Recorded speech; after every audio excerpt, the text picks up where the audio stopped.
Halo Bang Bro, keluarga kerajaan Arab Saudi selalu menarik perhatian banyak orang. Belum lama ini putra mahkota Mohammed bin Salman atau MBS turut menjadi sorotan. Banyak netizen yang penasaran dengan keluarga besar dari MBS ini, termasuk istri dari pria yang menjabat sebagai Perdana Menteri Arab Saudi. Mohammed bin Salman menikah dengan Sarah binti Mashour Al Saud pada tahun 2008. Dari pernikahan ini, keduanya pun dikaruniai 5 orang anak yang terdiri dari 3 orang laki-laki dan 2 perempuan. Nah, Bang Bro, di sini kami akan membahas fakta menarik tentang putra mahkota Arab Saudi serta kebiasaan orang Arab Saudi. Seperti apa? Silakan tonton video kami agar kalian tidak salah paham. Selamat menonton. Mohammed bin Salman menikah dengan Sarah binti Mashour Al Saud pada tahun 2008. Profil singkat Sarah binti Mashour. Melansir dari situs House of Saud, Sarah adalah anak dari Pangeran Talab bin Abdulaziz.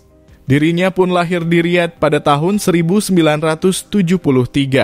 Sejak kecil, Sarah disebut sudah dikenal masyarakat karena memiliki kecantikan yang luar biasa. Sarah bahkan sering dijuluki sebagai Little Barbie. Tidak seperti banyak perempuan Arab Saudi lainnya di kerajaan Saud, putri Sarah dididik dalam pengasuhan Inggris. Ia pun melanjutkan pendidikan di Universitas King Saud yang bergengsi. Putri Sarah juga sempat menikah dengan sepupu kerajaan di usia muda. Namun, ia bercerai di usia awal 20-an. Sarah pun menyibukkan diri dengan filantropi dan menjalankan organisasi amalnya sendiri. Ia sering menemani sang ayah yang juga merupakan duta UNICEF untuk berkunjung ke kamp pengungsi.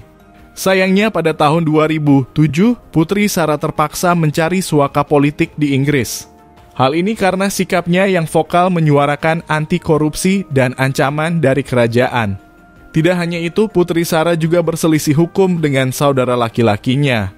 Keduanya memperebutkan kekayaan senilai 6,7 triliun rupiah yang ditinggalkan oleh mendiang ibunda mereka. Di tahun 2008, Sarah kembali membuka lembaran baru dengan menikahi sepupu tirinya, MBS. Di tahun 2012, putri Sarah dan keluarganya diberikan suaka politik di Inggris.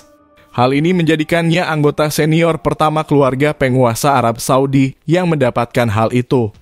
Putri Sarah kini tinggal di Inggris sejak tahun 2007. Jarang tampil di publik. Putri Sarah jarang terlihat di publik bersama MBS. Hal ini sendiri disebabkan karena sang putra mahkota yang tidak ingin keluarganya mendapatkan paparan dari publik yang luas. Saya memiliki seorang istri dan 4 anak dan mereka sangat berhati-hati agar kehidupan normal mereka tidak terpengaruh oleh posisi saya saat ini, ungkap Mohammed bin Salman pada tahun 2018 lalu. Dalam konferensi pers di Istana Elysee, Prancis bersama Presiden Emmanuel Macron. Saya ingin anak-anak saya menjalani kehidupan yang sangat normal, jauh dari sorotan dan jauh dari perhatian, dari tekanan dan perhatian politik. Saya ingin mereka hidup normal dan istri saya juga menginginkan ini dan saya menghormatinya untuk istri dan anak-anak saya, katanya. Menjadi istri dari putra mahkota Saudi, pasti kita sedikit ingin tahu harta kekayaan dari putri Sarah. Kekayaan bersih putri Sarah masih menjadi spekulasi. Namun penting untuk dicatat bahwa MBS lingkaran dekat keluarganya menjaga kekayaan pribadi mereka baik secara pribadi maupun tersembunyi. Kekayaan bersih putri Sarah belum diungkapkan dan sebagian besar hidupnya dirahasiakan. Namun dari beberapa portal online meyakini kekayaan bersihnya diperkirakan mencapai 400 juta dolar atau sekitar 6,5 triliun pada tahun 2023. Nah, itu dia Bang Bro. Profil singkat tentang istri dari Pangeran MBS. Selanjutnya, gaya hidup di Arab Saudi sangatlah berbeda dari Indonesia. Di Indonesia ada norma dan aturan yang menjadi batasan pergaulan dan gaya hidup masyarakatnya. Sehingga hal ini membuatnya merasa terkejut akan budaya dan kebiasaan orang Arab Saudi. Akhir-akhir ini gegar budaya atau yang populer dengan istilah culture shock menjadi buah bibir bagi mereka yang baru saja menjalankan ibadah haji maupun umroh. Culture shock sendiri adalah perasaan di mana seseorang merasa tertekan serta terkejut ketika berhadapan dengan lingkungan dan budaya baru. Culture shock disebabkan oleh kecemasan yang ditandai dengan hilangnya semua tanda dan simbol hubungan sosial yang dikenal oleh masyarakat. Perilaku tersebut terlihat dari cara manusia dalam mengorientasikan diri pada kehidupan sehari-hari. Masa kini, isyarat seperti kata-kata, gerak tubuh, ekspresi wajah, kebiasaan, dan norma yang telah diajarkan kepada kita sejak sekolah dasar merupakan bagian dari budaya masyarakat.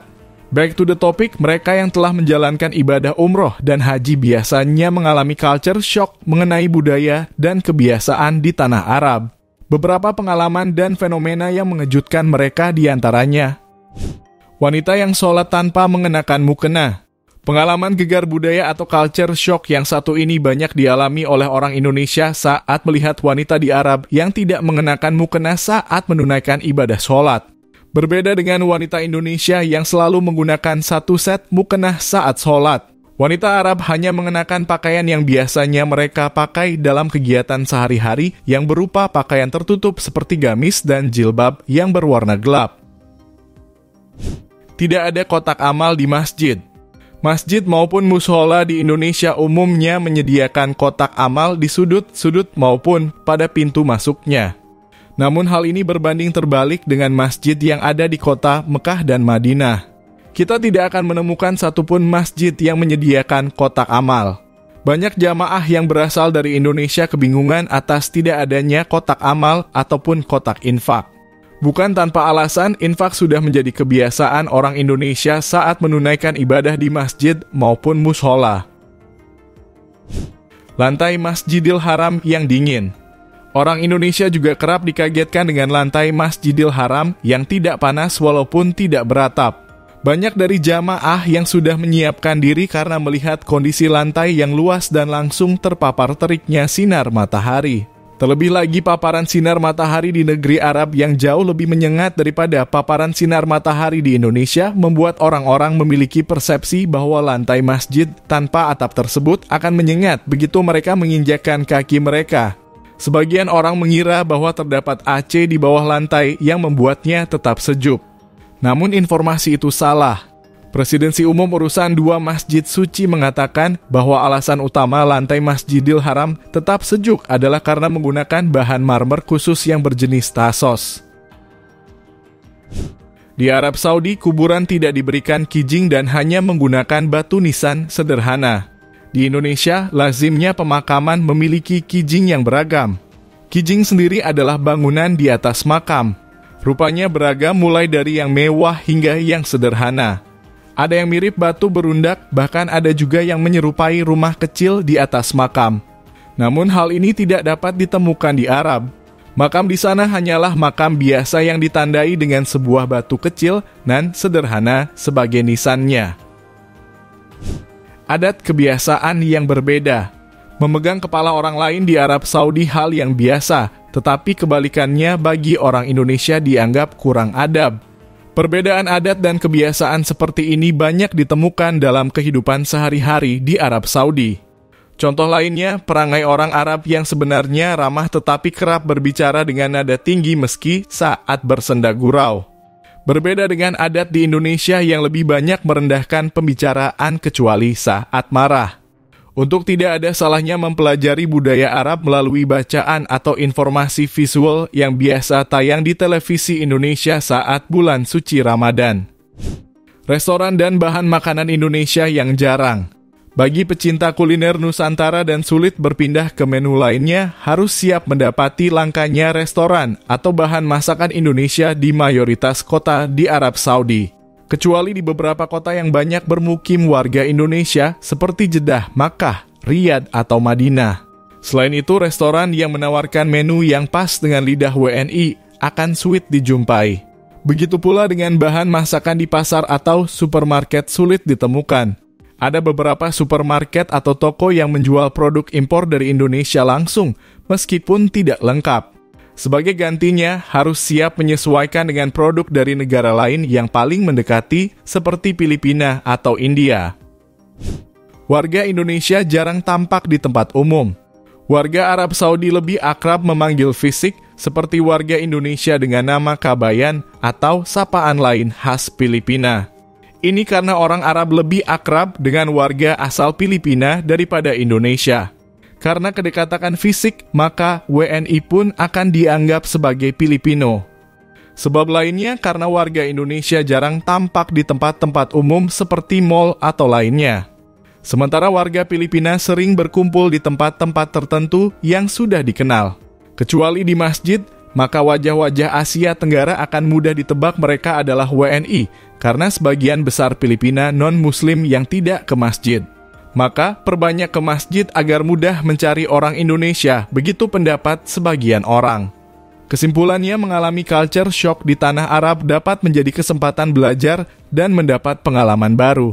Jika kita dapat menyikapi segala sesuatu yang baru dan berbeda sebagai kesempatan belajar dengan mengubah pandangan kita terhadap perbedaan budaya, kita dapat lebih mudah memahami kebiasaan dan budaya yang berlaku di lingkungan tersebut. Selain itu, pengalaman-pengalaman mengejutkan yang dialami selama berada di tanah Arab juga merupakan sebuah peluang untuk memperluas pemahaman dan pengalaman kita dalam berinteraksi dengan budaya dan kebiasaan yang berbeda serta dapat membuka wawasan dan memperkaya pengalaman hidup kita. Nah Bang Bro, bagaimana pendapat kalian? Silakan tulis pendapat kalian di kolom komentar di bagian bawah. Dan jangan lupa subscribe dan like video kami. Sampai jumpa di video berikutnya. Terima kasih sudah menonton.